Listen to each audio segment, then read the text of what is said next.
កូនចាំងឆ្ងាយចេញពីពងទៅដួងចិត្តមកសៅកាលបួងឈរបោឃ្លាតពុកសែនកំព្រាជីវិតកូនជួបទុកសោខ្វាំងទាំងទីជុំរកមានតែវិបត្តិ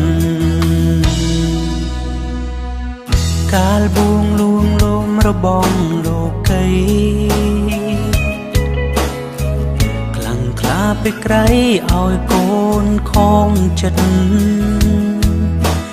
បើសិនគ្មានព្រះទេនោះវដល់ខ្ញុំពិតតែព្រះអង្គបានខ្សឹបឲ្យខ្ញុំវិលវិញកូនវិលវិញហើយពុកអើយដល់ចិត្តស្មងត្រង់កូនលុតជុងគង់សុំពុកមេត្តាហើយអង្គភ័យដាច់ចេញពីព្រះឆ្ងាយពីរូបពុក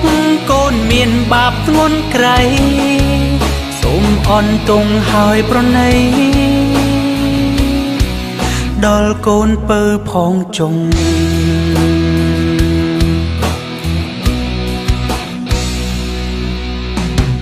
ពុកអើយពេលនេះកូនសូមអោនក្រាព្រមកូនមានបានបងពុកចេញសូមពុកប្រោមចិត្តរឹងឲ្យកូនព្រមចងចាញ់ហើយអាណិតស្រឡាញ់ដូចបើបំរើ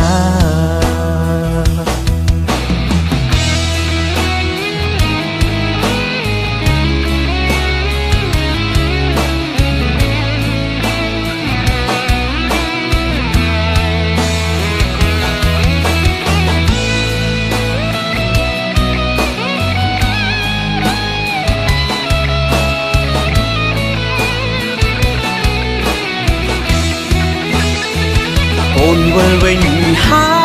យពុកអើយដល់ចិត្តស្មងត្រង់កូនលុតជុងគង់សូមពុកមេត្តាហើយអង្គភ័យដាច់ចេញពីព្រះឆ្ងាយពីរូបពុកកូនមានបាបធ្ងន់ក្រៃសូមអន់ទងហើយប្រណីដល់កូនពើផងចុង